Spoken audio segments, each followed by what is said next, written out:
Sorry. Prove it. Oh, baby. Oh, baby. My sweet baby. What she say? My sweet baby. My sweet baby. You better sing it, Miss Brownstone. My sweet baby. Sing it. I got it from my Tony. Yeah. Yeah. Oh, no, she doing it all of them. Yeah. Don't play with Tony. Yeah. Don't play with Tony. She said, put that bass on, girl.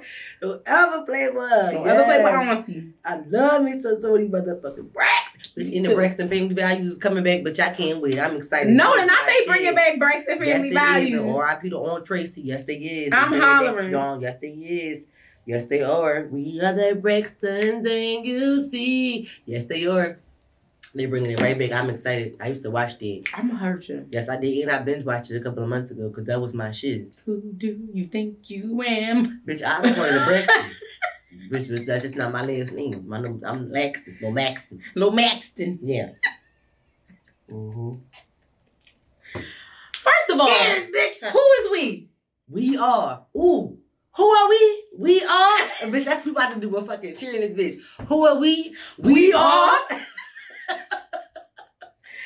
One day we gotta grow up. One day. Not today, but one day. Nope, not today. Maybe next time they'll come and see us. Maybe not even then. But so what? Bitch. What? Ooh. Did you need some of this? No, I do not. Right. I don't even feel like them chasing. I got a little. I sliced the tangerine on by the minute. Was you praying or seancing? I was getting myself together. I don't say nothing. You just...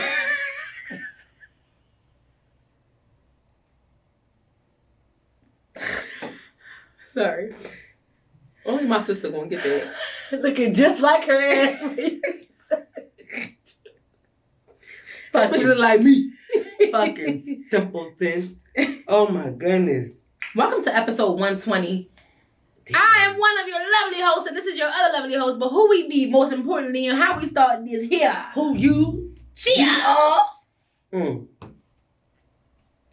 I am the queen of controversy, Miss CHRISSIE. And I'm the authentic one. And together we are Sage's Own. That was my little light was for Sage's Own. That's the lightest y'all gonna get. My mom used to sound like that back in the day on her voicemail. Mm-hmm. She used to sound like a sex phone operator. Everybody used to tease her about it. She finally changed it when I got into like my mid-20s. So she could say, I said, Mom, how do you hear people call, hey, this is Sissy? That's how she said. We used to tease her all the time. Like everybody used to tease her. I hate y'all. So funny. Shout out to my mom. We used to sing. You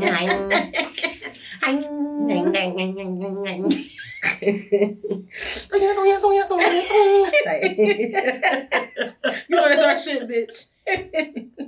She had me singing. So what's going on in these streets? It's too silly, serious and silly. What's going on in these streets? It's a lot happening. This ain't new, but this is significant. Oh shit! This is needed. This is necessary. This is very appropriate for the times that we're in. Segment to go on. All right, got my segment there. Boom. So from bully to blessing. Mm-hmm. Recently, there was a situation where this was so cute. A little girl bullied a classmate, and so in order to reconcile, the mother showed the daughter the way in which she should appropriately and respectfully apologize to those she has offended. Mm-hmm. She offered the little girl a nice little basket, and she also, not only did she give her the basket, but she called and asked the mother would she allow the daughter to take her daughter's hair appointment at a stylist that she often takes her daughter to. So not only did she give the little girl an apology, not only did she give the little girl a basket, she also got a hair appointment out the deal. Bully to blessing. I do think that whole entire process with mom made her do probably really opened that young girl's eyes. Uh-huh. And it probably, at the end of the day, once it was all over, she probably really felt good about it. And she probably really sat back and was like, I probably shouldn't have did that to that girl. Mm-hmm. And I really do think making her do that is a whole lot better. We got a whole lot better outcome in the future, and the deterrent of her potentially not doing it again versus not doing something or this mom wanting to fight the other child's mom or, anything else, or just punishing her, extremely. I don't think that would have worked, better than this either. I do think that this was the best response for the best possible outcome. And I think it was wonderful to see. It was really wonderful to see. It was. And one of the things I really liked about it was the fact that she didn't put anyone's face out there. Her child nor the other child. Yep. No, her child. She protected the identity of her child. Yeah. So even if herself. Even herself. I just like the way it was very classy the way she went about it. And I hope and wish and pray that other parents will do the same thing. I love the fact that something like this went viral. Parents need to see shit like this. There you go. Because you ghetto ass parents that we have, and this Gen Z, and the tail end of these millennials, y'all ghetto. And a lot of these parents, social workers, people who work, and other authority figures who work with their children, we have these discussions all the time. A lot of the parents are worse than the children. That is not a saying that's said just to be said. They're getting it from their children. These kids know what they can get away with because they know what their parent will and will not do. Will and will not come to defend, or will and will not give a damn about. So, again, I'm glad something like this went viral. Because I was a kid who I couldn't stand bullies. I used to want to fight. I used to fight bullies. And now looking back on the reasons why people got bullied, it was just like, damn, you really making fun of me because it was these are the only shoes that my mom could afford to buy me. At least I'm not walking around with shoes that's hit the pavement, and then the kids that are going through shit like that, they parents really can't afford it. I got bullied because I wear glasses. Girl, we both got bullied. Yeah, right. Of course, they bullied me for being dark, but that's not. I'm about to say, dark skinned people get bullied. We got kids are just mean. They are. Kids pick out anything that is different than what they see. On their little ass levels, because from your little ass microscopic point of view, from your point of view, right? Shout out to you guys. Anything that they can see, they judge based only on that. So if I feel like what I look like or what I had is better than what you have, I'm just going to make fun of what you had. And if the majority of the other children looking from the outside in agree with me more than they agree with you, then that's what makes me the bully. But if there were more kids who would stick up for the child that was being bullied versus who sided with the actual bully, it would be a whole different scenario again. Because I was like, stop, leave the motherfucker alone. Because a form of bullying is, y'all know we from a city who bid. Even, remember high school, the days bidding on the kids who had less than two. Bidding on going extra hard on somebody in a bid is a form of bullying. It is. Especially if you can tell they don't got no car right now. If they ain't got no comeback. I feel like bidding, and for me personally, honestly, especially in our college years, bidding was more about the sport. It was more about bidding on somebody that you knew for sure had a one in the chamber for you. Going back and forth. Yeah, it was like a spar. It was like, all right, I'm not just gonna bid on somebody who don't got nothing to say at all. Right. Because again, that's bullying. It is bullying. So for me personally, and for the culture and the era that we came from, bidding definitely was necessary. It was needed. Honestly, for me getting bullied, I grew a thicker skin. And I feel like I became funnier. I learned how to bid and all that from it. Like, whatever, cool. Because everybody who bidded on me, I'm like, y'all was ugly and y'all was dirty. Like, I can't, listen. Or the both. I had acne early because I went through acne puberty when I was in elementary school. So I had acne and I wore glasses. And for whatever reason, again, I over fucking grown and over blossomed that generation. Everybody had titties and I didn't. So I got bullied. Those are the biggest three biggest things that I got bullied for. Oh, fucking well, you can't beat me though. There you go. What's up? And I was always willing to fight you. I mean, there you go. Wow. I was definitely a late bloomer. Yeah, definitely, for sure. And I will say, for the longest time, I felt like wearing glasses made me less prettier than other people. That's why I hated wearing glasses. Oh, got you. I hated wearing glasses because of that. Though. Yeah, of course I learned that. And it's crazy. And ironically, my vision was always fine until magically I went to 9th grade. And then that's when I had to start wearing glasses. And it's crazy because my mom didn't wear glasses. My mom never needed glasses until she hit her 40s. My mom never needed. That's the craziest part about it all to me. My mom never needed glasses her whole life until she turned 40 years old. Ain't that crazy? But anyway, shout out to those who stick up for the bullies who are out there. And if you're a bully out there or you was a bully, I hope you got over that. And you probably ugly, fat, and you probably like totally can't do nothing that you could do before. And some bullies really be punks. Like, yeah, you also the bigger they are, the harder they fall. Okay, know that. And a lot of y'all are bullies because you're miserable. No, you don't have anybody at home who loves you. And don't forget the workplace bullies, because them really the ones. Bullying somebody who is I don't know if I've experienced it. Yeah, workplace bullying is a thing. I see it all the time. Me personally, I do. I see it all the time. Give me an example. Let me see if I've ever seen it before, or paid attention to it. Workplace bullying is coming for someone and knowing that you like abusing your power against them just because you know you can. For instance, giving me duties to do that you know for a fact I shouldn't be doing, but because my job says and all other duties assigned, you're gonna make me do it. When in reality, it's someone else. That's bullying. That you got me fucked up because I'm not doing it. Oh yeah, that too. But honestly, there's people out here who won't say anything because of that clause on their people need their jobs because they need to make a living because they need to pay their bills. So yeah, that's a form of bullying. Understood. What it's a million jobs out there. Singling people out, bullying them, that's bullying. For things that you let everyone else get away with, that's bullying. Being mad at people and retaliation, underhandedly sneaking reality, that's workplace bullying. You know what I'm saying? Yeah, the form of retaliation is definitely one, but I mean, never mind. We'll just go ahead and you know, so, I already know. I know. Anywho. So, what else another thing about what's going on. Bitch, they said we got the clap in the belly. Not we. Not we as us. Or G with the X. However it's pronounced. I don't know how to pronounce that. That's another topic for another day. Anyway. So there's an STD epidemic in Philly high schools. And it's so interesting because recently when this post came out, it was so interesting to me. I didn't see this specific one. I saw one about the city. Yeah, the city too. Oh, yes, I did.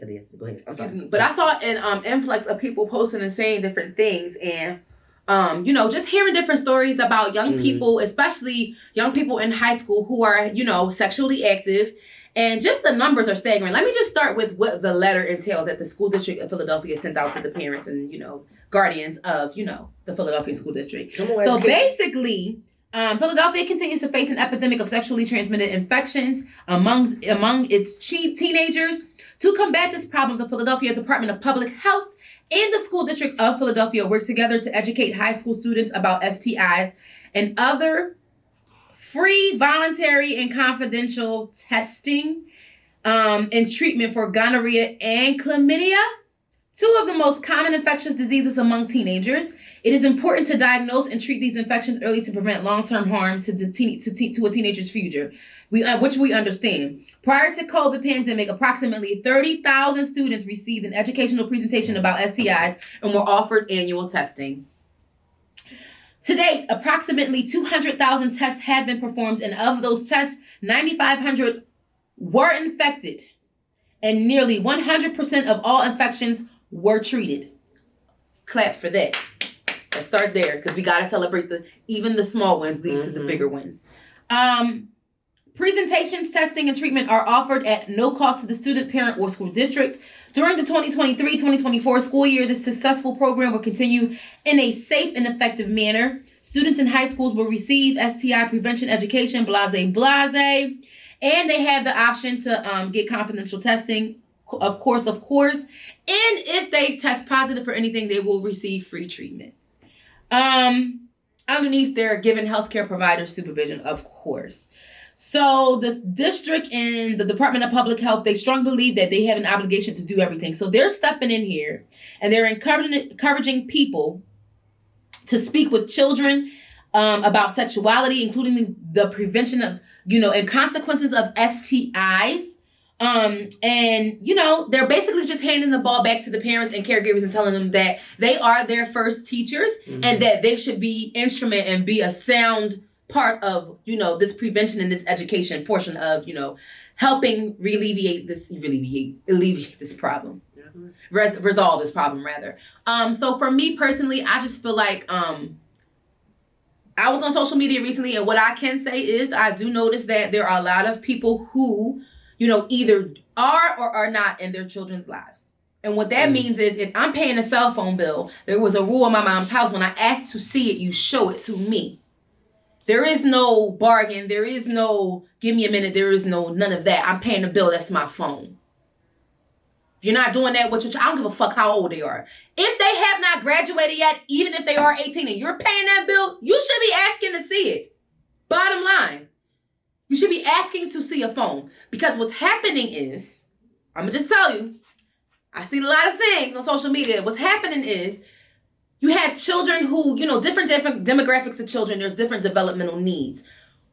If you have a child who just so happens to be in special education, imagine if you're not talking about sex to your child who's in special education because you feel like they just can't handle it, you are sadly mistaken. You need to still be talking to your child about that. Because what's happening is adults are taking advantage of these children. I just had this conversation with my goddaughter. It's just one of the facts. It's just one of these things that are just happening. And she's 8. There you go. So imagine you're a 17-year-old high schooler who knows absolutely nothing about relationships, sex, you know, the opposite sex, anything of that nature. And you're just treating them like they're just an 8-year-old. In 2024. An 8-year-old and you know, and just because of their mind, that people can't see their mind. They only see the outside. Yeah, you just assume because, like I said, because of the lack of, you know, emotional intelligence or, you know, developmental, you know, development, you would just assume that they don't know. You would assume that they were a regular teenager who's just being rebellious and wants to deal with an older person. Listen. And it's still not right. Let me tell y'all something. Even the most extreme disabilities, the most extreme disabilities, individuals who inhibit them, they still have sex. Yeah, a lot of it. So it doesn't matter, you know, how immature or how, like you said, unready, you know, you feel like your child or the child that you're, you know, you're an authoritative figure over may be. You got to talk to them. Like I said, my goddaughter just turned 8. Okay? She understands the dynamic. Did anybody touch you inappropriate? You know what inappropriate areas are. You know what inappropriate touch are. You know nobody's supposed to be touching you or saying certain things to you. You know if anybody saying the wrong thing, nobody trying to lower you, is they? All right. I talk to her straight up. Somebody trying to snatch you. You know those people who ride around in vans and regular trucks and regular cars who try to snatch kids. I talk to her just like that. And that's how you got to talk to your kids about sex. I feel like we got the most watered down, bland, asinine version of and unrealistic. Sexual health. When we were in school, it was trash. So I do hope that with this specific program that they do a whole lot better and giving them more information than they did with us. Like, don't just do the banana and condom kind of thing. Like, do more. Like, go into depth. Yes, talk about testing. Exactly. Talk about what is available to them. Talk about what they should be doing. Different types of contraception. There you go. Just birth control. Talk about birth control. Yes. Yes. All of it. And different types. Knowing their bodies. Getting to know them. When they're talking about ovulation. All of this all of that plays into their sexual health. A young woman, even if you show her how to use the app. Sex. Actual sex. Yeah. Consent. Talk about is a big part of that. About how putting things in your ass is not, you know, the healthiest thing to do. Putting, you know, inane objects in your ass. Your gynecologist will tell you that. I know y'all like to try shit with y'all kinks, but, you know, certain things. You gotta be careful. Yeah, certain things your doctor will tell you, you know, maybe you shouldn't try that. Check in first. Yeah. How about that? Going to the doctor. You should be seeing a doctor. You should be seeing every a primary. High school girl class should take a trip to the gynecologist office. I just think that when you get your period, you should just go. Like, you should I'm saying that as a school, I think that in high school that should be at least that should be an annual trip. So 9th through 12th grade, outside of your if you're not having sex and if you're not going, I think that should be a field trip. Okay. For young girls. Yeah. You know what I mean? To go or to at least have someone come out, like a gynecologist come out. Yeah. And or a group of them. Yeah. And have like and go through different segments about, from getting to know their bodies, sexual health. Yep. I think that would be what's really, healthy, really what's good not. thing. Yeah. What foods you should be eating to make sure vaginal health. Talking about probiotics, condoms, not just the allergies. All of this stuff is. I'm sorry. All of this stuff is part of your sexual health. All of it is really part of it. Yeah. All of it is really part of it. How early potentially you may be able to, feel aroused, and even go as far, trigger warning, even go as far as to discuss the emotional health behind if you're traumatized, if you're sexually assaulted. Absolutely, yeah. Go as far as to telling someone, even if you're sexually assaulted and your body responds, that's not your fault. That's a normal thing. Your body is going to respond even if your mind is not there. And honestly, yeah, because not everybody stuff like that needs to be absolutely discussed. It needs to go that far. Yeah, it does. Because it's a lot of ignorance that, again, in high school is let alone middle school. It's a lot of ignorance before you reach the age of 18. That's just just out there. It's detrimental. And kids need to really know a lot before they out here fucking. We was fucking too early. I was fucking too early. It was a lot of shit that I didn't know before I was fucking. And it was just like, damn. It's stuff that make you think, damn, if I would have known that, I probably would have had sex later. You know what I mean? Yeah. But again, we all make decisions, things happen, but it's like, you know what? It's good to have this information to now then prepare the next generation for, or somebody else you may know. Because again, I may have gone through something one of my friends may have not gone through. So what I know now may be able to help one of y'all. Yep. You know what I mean? I've learned a whole bunch of shit from sitting at doctor's offices with different people that I've been engaged in throughout their lives. I'm not gonna say who those people are, but through professional and personal life. Yeah. Me too. I'm like, same experience. Shit. Is that? And it's not that we're judging. And it's not that we're judging. No, I'm like literally learning a lot. Like, people go through that. Oh, well, damn. Oh, all right. And it's some things that you don't even. It's some things that you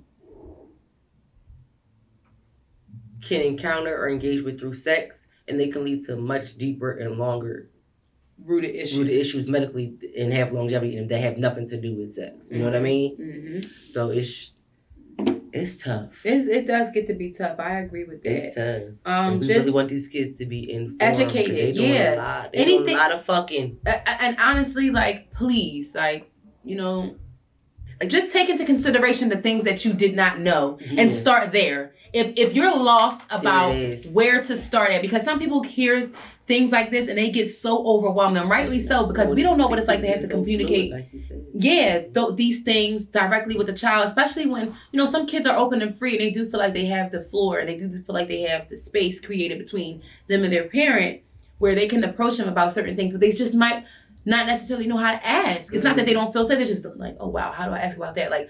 Or if I'll mention this to her, maybe we'll talk about this instead of me just asking about it head on. And it's just like, your parents can't read your mind either, but it's just like, if we're here and we're having sex and we know all the different parts that go into it that affect us, you should be teaching young girls about dealing with men who, need to have better hygiene. That affects you as a young lady. Check their drawers, I'm screaming. They got something coming out their penis before, they put it in you. That's a bit much. Some bras. Don't do that. I'm just saying bullshit, Yeah. Pay attention, smell, use all your five senses. I just feel like at the end of the day, maybe, just maybe, like I said, once your daughter goes through menstruation and stuff like that, if you were never comfortable before talking about sex. Men don't know enough about what women go through. I think that they should be fucking ignorant when it comes to moms need to have that conversation with them. We talked about that a couple episodes back. It's really it's belligerent how ignorant they are. That's why I'm like, even if y'all want to pick girls through this stuff, these kind of courses, or have a gynecologist come out and speak to them, boys need to go through this shit. So I don't care if they don't physically experience, they need to know. Because as a man, you can have a daughter. You don't need to be ignorant. There's plenty of single fathers raising daughters. That too. You know what I mean? Men don't need to be ignorant to what we go through, because that can limit a lot of the ignorant shit, first of all, that they fucking say to us. during the dating phases and all of that shit. Like, you know, and how the lack of compassion there is for women around menstruation, childbirth, and just being a woman as a whole. I think it's so ignorant because they think it gets to be deeper. Dramatic. They do, but we not. Your body, like literally, our body goes into a mode where it prepares to give life. If you think about it, my body is pregnant with my cycle. It's amazing what our body does, but that doesn't mean it doesn't take a toll on us. Mm-hmm. Don't get it fucked up. The two are definitely not the same thing. They're not.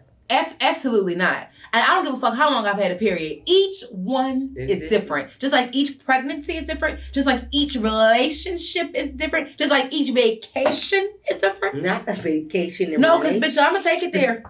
Let's take it to church. Take you there. Yeah, but just have these talks and be more open and don't hold back when talking to your kids. Talk to them about everything. Because guess what? If they don't learn it from you, they're gonna learn it from the streets. Right. And the other kids. Rather them know it.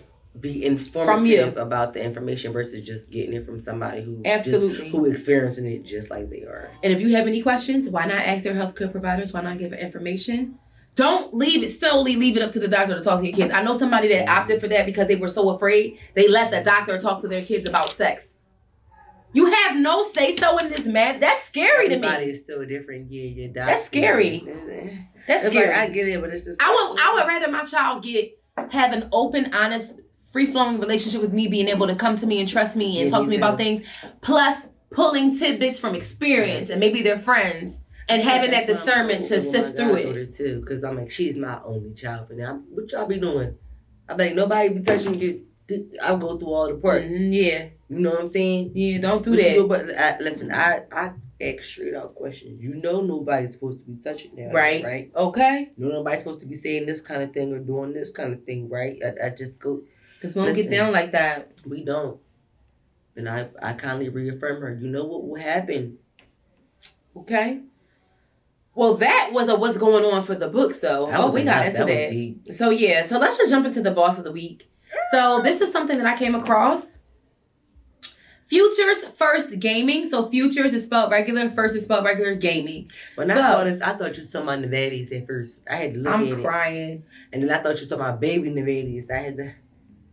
So, Futures First Gaming, it's a Delaware-based gaming company awarded recently a grant to open their first esports and tech center, which is huge. I know we're So in February 2020, they were accredited to be a STEM organization in education, technology, media, and esports entertainment company. Today. You can go to their website. I'm sorry, I got stuck on the brain for it. They have their own website. They have their own Instagram page. So their website is... Sorry, I just want to get this right. I'm clicking on it and it's taking forever to load. www.futuresfirstgaming.com. Again, that is everything spelled correctly as in the dictionary. Futures with an S, firstgaming.com.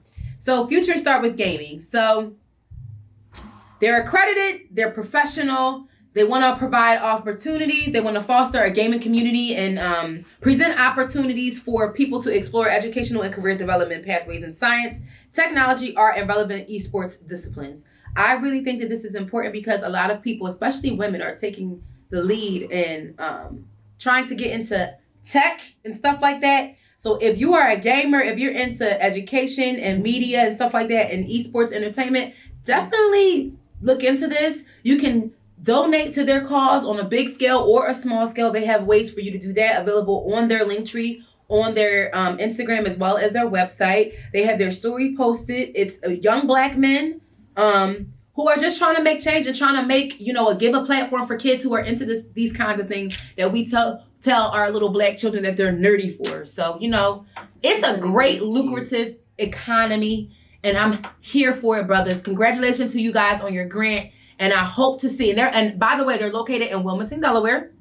Based out of Wilmington, Delaware. So yeah, not too far outside the city of Philadelphia. So look into that. Again, that's futuresfirstgaming.com. And congratulations to you guys. Good job, y'all. All right, now I know talking about the sex and STDs probably felt like a topic, but it is now. time to delve in. I ain't even lie, I couldn't wait to talk about this shit. I don't know why. This is not even my experience, but I don't know why I couldn't wait to talk about this shit. Honestly, I ran into this book. I can't tell you, the Toilet Chronicles be real. On the toilet in the middle of the night. I know people who have been by accident. And of course, we watch a shitload of movies. Oh yeah. Who have referenced this? First being Precious. So let's go ahead and get into it. It's pretty long though. It is pretty long, but I think the first few seconds is. It'll get the gist of it. So give me 1 second, Joe. Let me turn my volume up. Turn the volume up. So I can get into it. So we're going to discuss pick-me parents, okay? Then we're going to get into some content. Talk about the trauma of having a pick-me mother. People don't talk about it a lot, but there's a specific trauma that comes with that. And when I say a pick-me mother, I mean a mom who will seek male validation or the approval of men over the safety of their children. And it happens a lot more than you think. These are women who will quite literally side with a man over their children, who will prioritize the affection and attention of men over their children. And we see pick-me's all the time, but what we don't know is that pick-me's have babies, and those babies walk away traumatized. Why? Because pick-me's are more prone to putting their children in harm's way through emotional neglect, allowing physical and other forms of abuse. These things happen as a result. Woo!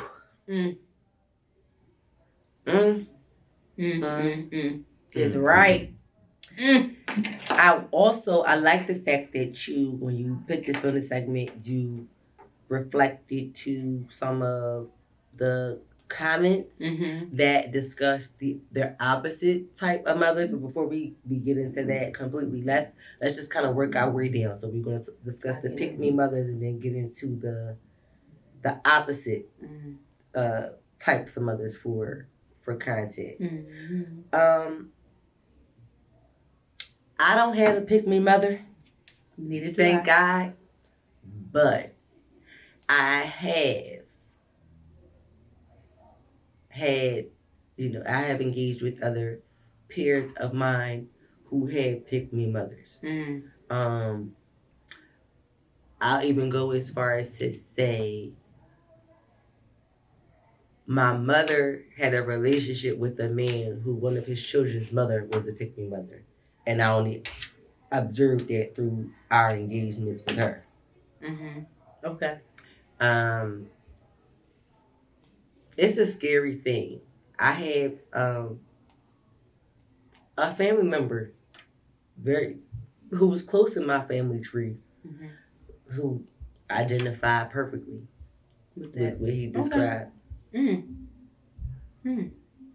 I mean, just because I say they my family member, that don't mean I claim them. They're only my family member technically by relation, by blood.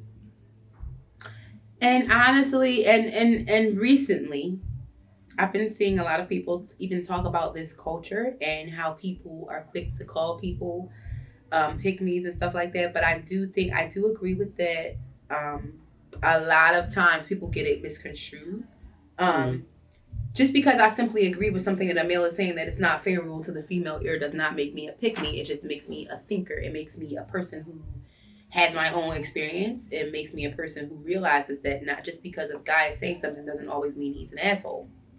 And to add to that, when you're not a pick-me and you're being raised by someone who is, I can only imagine the rifts in the home dynamic. It's an automatic beef. Automatically.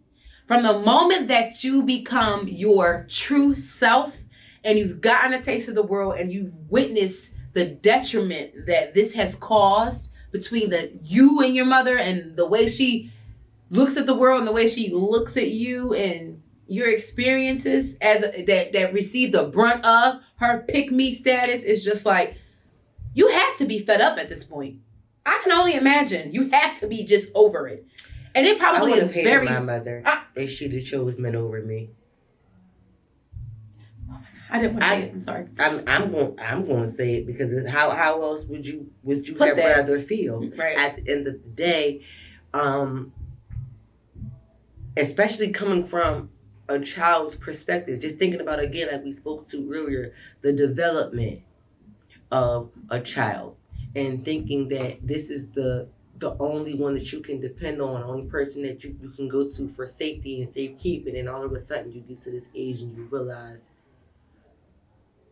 well, what's going on? And every time you turn around, you feel like you're doing something wrong, or you feeling isolated or abandoned or neglected, and you realize it's only due to the reason of because she's giving all her attention to this man that she's trying to keep. That's why all of her attention is over there, because she doesn't want to lose them. She don't give a fuck about losing me. Mm-hmm. She giving all of her energy and her efforts into keeping this man. I would fucking hate my mother. Mm-hmm. I would definitely I would hate my mother. God would have to get all of his strongest soldiers on my soldiers. You hear me? No, I'm serious. Call you on the battlefield, honey. No, I'm serious. Because I probably would be this close from entering the devil's territory. Because I just couldn't imagine. I'm just and I'm only comparing it, of course, thinking about the relationship that I had with my mother. And thinking about, like, damn, if it was the complete opposite, like if she just took all of the energy that she did into raising and caring and loving and praying and all of that for us, and took all of that energy and put it into some nigga like we wasn't here.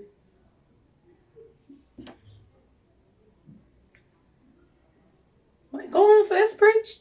Preach. I was about to say something volatile, so I decided to just not say nothing at all. You know they say if you don't got nothing nice to say, don't say nothing at all.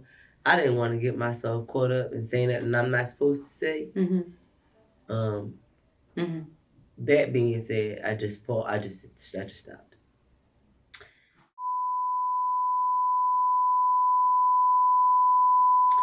So delving further into this, as she said before, because I just want to, because there's another perspective. There's several other perspectives. We're just going to go into this just one, because if we go to the other ones, we'll be here all night. So this one person commented, and I thought it was so interesting and very key and instrumental. Yeah.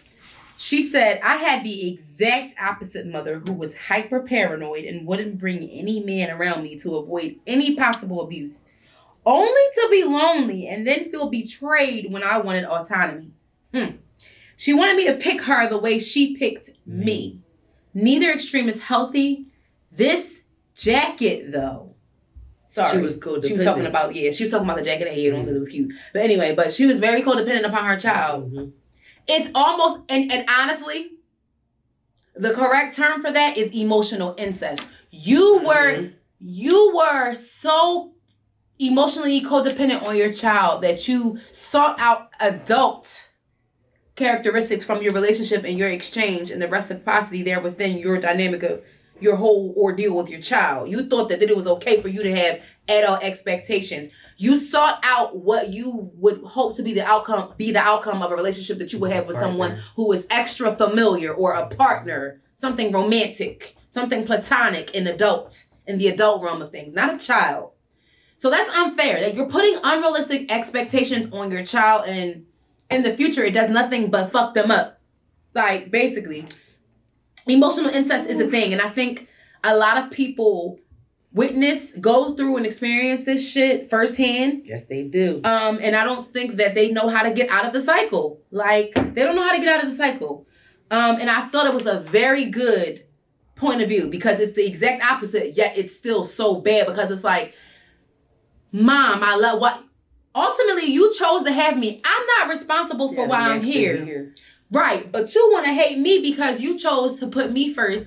There was a level to that where you could have been like, you know what? Let me scale it back a bit, because now it's to the point where I'm not having I'm not building any rapport or relationship with men at all on the strength that I want to protect my child at all costs. Right. You should be vetting anyone you date. Anyone. Anyone that you date should be vetted. Bottom line. But anytime that you're trying to blame your child for your love life or lack thereof, based off of a decision that you made to have them, and based off of the decision of a decision that you chose to make, it's utterly cruel and it's unrealistic. I really sincerely hope that these people have found healing. I hope that now, I can only imagine the moment when it finally hit them like, bro, what she's asking from me or what my father is asking from me, is it normal? It's not supposed to be this way. It probably took someone having to hurt their feelings, or can you imagine the amount of relationships that they haven't even been able to experience in a healthy way or like even long term? Yeah, because of their parent. Imagine, their love life probably was shit. Literally. I'm like, oh my God. And like my brain just spiraled into autistic because I'm like, this person probably never even experienced a real relationship because somebody else in the comments mentioned how they had the same experience as her. And she, like, it always felt like her mother was the third person in every relationship that she had. My mom was overbearing. That part.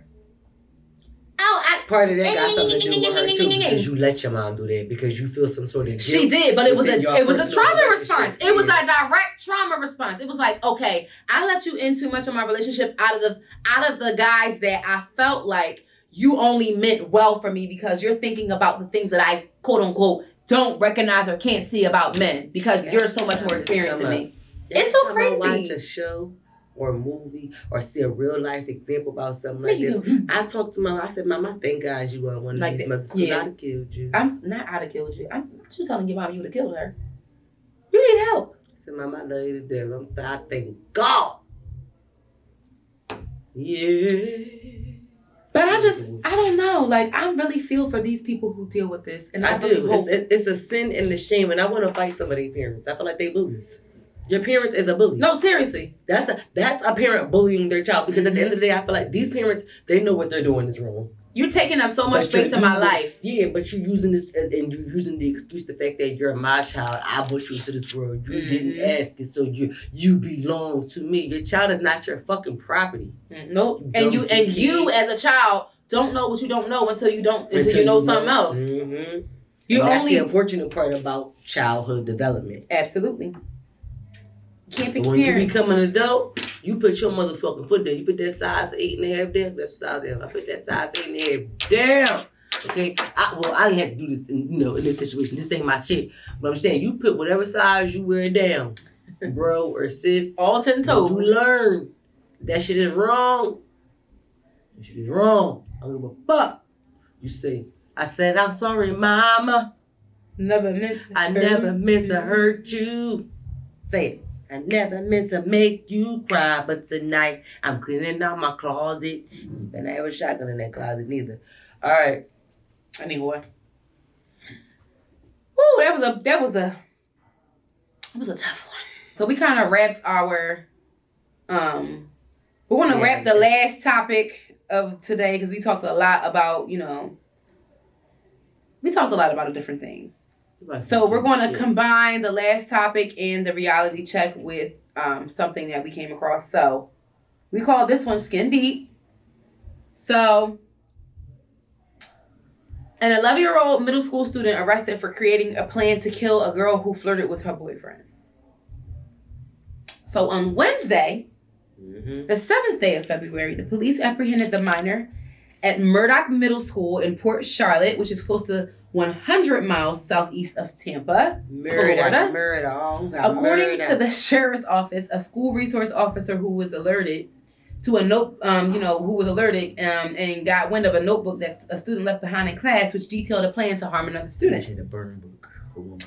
As the deputy was questioning, the owner, she confessed to the notebook being hers and stated that she plans on killing another female student due to the female flirting with her boyfriend. She was 11. They found a 5-inch steak knife in her backpack. She was 11. And the Charlotte County investigators were called to the school and discovered that the revenge agenda had been told to another student back on January 29th. So this was an ongoing thing. So this happened to be a week prior. She had already had her mind made up, and who knows even before then. That bitch stole the steak knife from Red Lobsters when she went out with her family.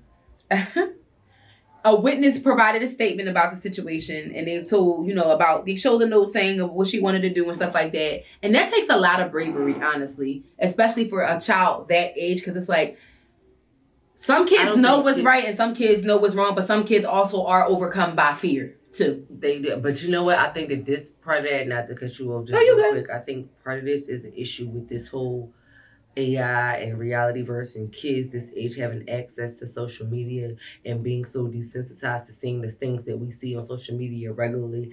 I think just saying, "Oh, I'm gonna," you plan to actually kill a child. Do you realize that that's permanent? I don't think that they think that far.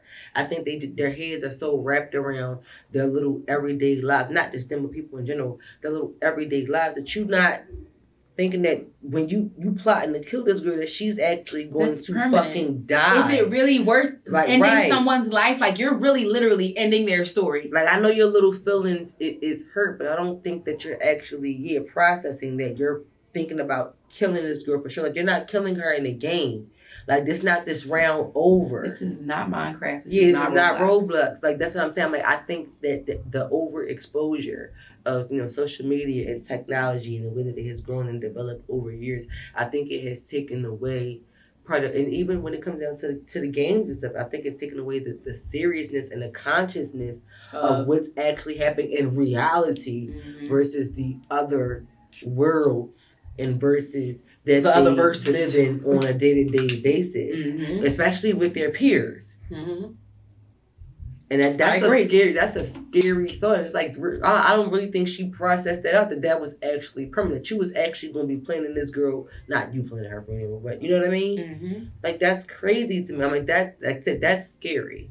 And I do think that a situation like this needs to really take us, again, those of us who are, cybersecurity and all that, the developers of technology and social media, y'all gotta think about stuff like that.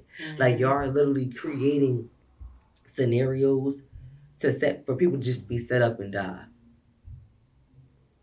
or for other potential bad things to happen to them, just to not thinking about how others can craft or maximize, and use this particular tool or way of life. Like I said, these verses, metaverse, and all these other worlds that y'all have, this shit is serious. It is, and I think that people need to. I don't know if that is communicated, or if that whole idea about life is properly explained to children in this day and age, because it's like, it's a serious decision. It's a serious decision for your mother to have you, but it's also a very serious decision for someone else who did not create you to feel like they have the power to just end your being. You know what I'm saying? Like, everyone who was born, because there's God blesses them, that's my personal belief, with the ability to conceive and have a child. And they decide to have this child on top of that because, there are people, there's other options available.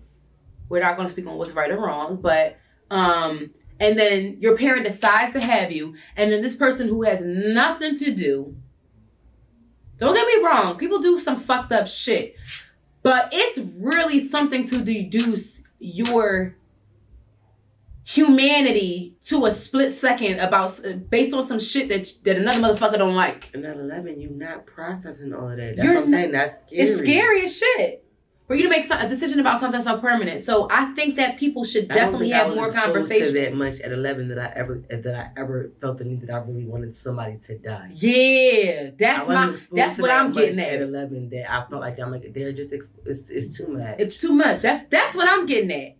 But I really honestly feel like a lot of what we do as adults plays into that, because like I was saying, we combine the reality check and this last topic.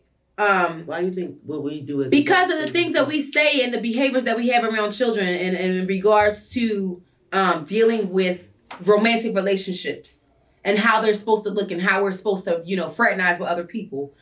And I only say this because I came across this meme and it basically had like an example of things that we do that are just that it's just fuck shit. So it says, stop asking my 12-year-old if he has a girlfriend. He's 12. He's a child who likes comic books and screaming outside for no reason. Relationships are not for children. Also, stop telling kids you're so cute or handsome or beautiful. I bet all the boys or girls will be trying to date you. How about you're so kind? You have such a great sense of humor. If you want a society that goes more than skin deep, you have to change the language and the culture, starting at home. And I agree 1,000%. I agree. I don't think you should take that language out, but just versus adding that other language in more so all evenly. That's exactly that's exactly what I think that they're getting at. They're leaving it because when you add that, when you combine the two, you're leaving it at, I'm going to take it at face value. It's skin deep at that point. Yeah, when you say, oh, you're so you can tell me I'm beautiful, okay, cool, whatever like that, but also start pointing out different things about kids versus just that, because if they feel like that's the only thing that's valuable, that's the only thing that gets them recognition, then they're going to go by that. They're going to lead with that. So, basically telling children that other things matter too. Yeah, I don't play with that boyfriend-girlfriend shit when it comes to kids. I never did that. 12 years old, you shouldn't be. You shouldn't have. I never did that. 12 years old. I don't think that's. And again, people did when we was coming up. But while we're on it, and we're saying that 12 years old, but kids that are even younger, and y'all about to slay me when I say this. Okay, let me take a sip of my drink. Now, if I say I'm going to take a sip first. Smell the aroma. And I agree with you, as the whole 12-year-olds shouldn't have boyfriend, girlfriend thing, but we're in, the year is 2024, and for about, at the very least, the last 10 years, y'all have had this obsession with kiddie proms. And I don't think that's appropriate. Okay. I think that's part of what leads into this conversation. It's dating at 5 and 6. That shit is not a fucking thing. It's not appropriate. It's not. They're not even developmentally ready for that. Right? Yeah, to even try to process what they they're still doing. don't even want to share it. Y'all have to literally put them in pictures like this and pose them in their hands and all to make them fucking look like what y'all want them to look like, because it's not a thing, because it doesn't look right, because it's not, what's the word I'm looking for? Because it's not appropriate for that developmental age group. Again, so it's right up there with that for me. They I don't still believe don't even in want to this shit. share at that age. They don't. So for putting on corsages and putting on lashes and makeup and fucking updos and gowns, like them motherfuckers about to go crawl on the floor, like the Rugrats they are. Tommy, Chucky, Phil, Lil, and them. Like, Philip, Lillian. You tell Angelica and motherfucking Susie Carmichael ass to go sit the fuck down. Susie and Angelica was not at kiddie proms. Okay, they was playing in the backyards and sneaking up under the bunk beds at the very most. House. Angelica and Susie was on their big wheels. Like, come on. It's just not appropriate. So we gonna say this and talk about how inappropriate this is.